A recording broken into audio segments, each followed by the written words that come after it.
उद्धव बाळासाहेब ठाकरे शिवसेना गटाचे नेते सचिन अहिर यांनी मतदानाचा हक्क बजावलेला आहे। आपण त्यांच्याशी संवाद साधणार आहोत।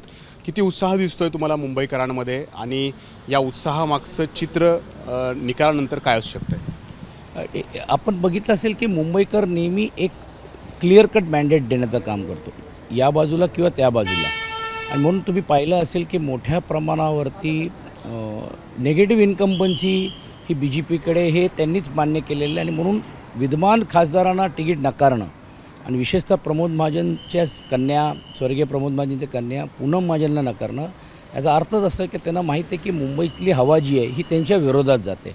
आणि म्हणून देशाच्या पंतप्रधानांना रोड शो करावा लागला, योगीनाथजींना यावं लागलं, अमित शहाजी आलेत, पूर्ण BJPची टीम गेल्या आठवड्यापासून त्यांचे इन्व्हेस्टर्स, डेव्हलपर्स आणि सर्व मोठमोठे नेते हे त्या मतदारसंघामध्ये जिकडे BJP लढते तिकडे ते आपल्याला पाहायला मिळतात। यातूनच हे स्पष्ट होतं की त्यांचा विजय काय होणार नाही आहे।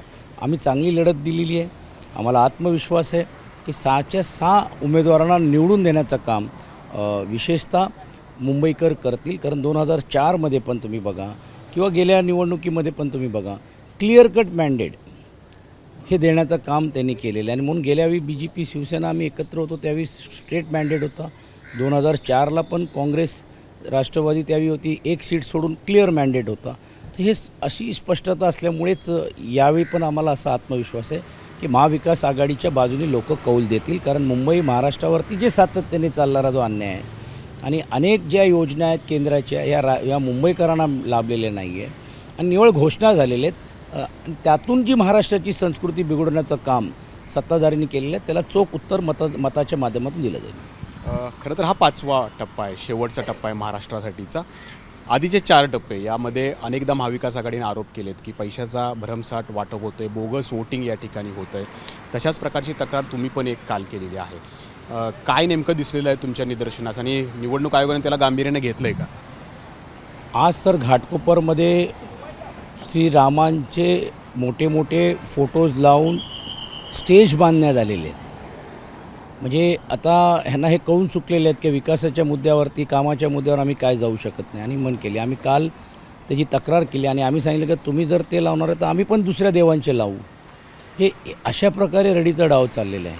अनेक कार्यकर्त्यांना, प्रमुख कार्यकर्त्यांना नोटिसेस बजावले गेलेले आहेत। अनेक व्यापाऱ्यांना वरिष्ठ IPSचे अधिकारी ह्यांनी बोलून घेऊन की तुम्हाला इकडेच बिझनेस करायचं आहे, कशाला या भानगडीत पडता, का तुम्ही या मीटिंगा लावता, मग तुम्ही 2 दिवस बाहेर जा, असंही सांगण्याचं काम झालेलं आहे। तर याची सर्वांची नोंद आम्ही घेऊन इलेक्शन कमिशनला दिलेली आहे, पण त्याच्यात अद्याप काही कारवाई झाली नाही आहे।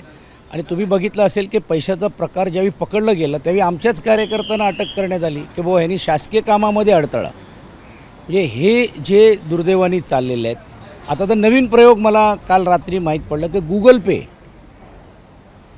काही लोकांचे Google Payचे देखील ID घेण्यात आलेले आहेत। का घेण्यात आलेले आहेत हे जी तक्रार आम्ही केलेली आहे। अर्थात ती लोक समोर येऊन बोलताना किंवा सांगताना सांगत नाही। Google Payवरून पैसे देतात असं म्हणणं आहे तुमचं? Google Payच्या मागितले, मी तेच म्हणतोय की का ही वेळ यावी, Google Pay का तुम्ही मागतायत लोकांकडनं, याचा अर्थच असा आहे की कुठेतरी ही निवडणूक पैशाच्या जीवावरती आणि प्रशासनाचा गैरवापर करून निवडून आणण्याच्या भावनेतूनच इकडचे जे सत्ताधारी लढताना आपल्याला पाहायला मिळत आहेत। पण मला असं वाटतं की मुंबईकरांनी या अगोदरच ठरवलेलं आहे की ह्यांना आता आपल्याला घरी बसवायचं आहे।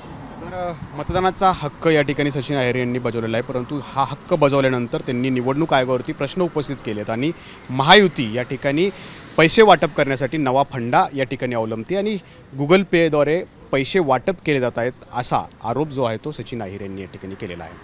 कॅमेरामन निलेश शेवाळेसह नाजिम मुल्ला, ABP माझा, मुंबई। ABP माझा, उघडा डोळे बघा नीट।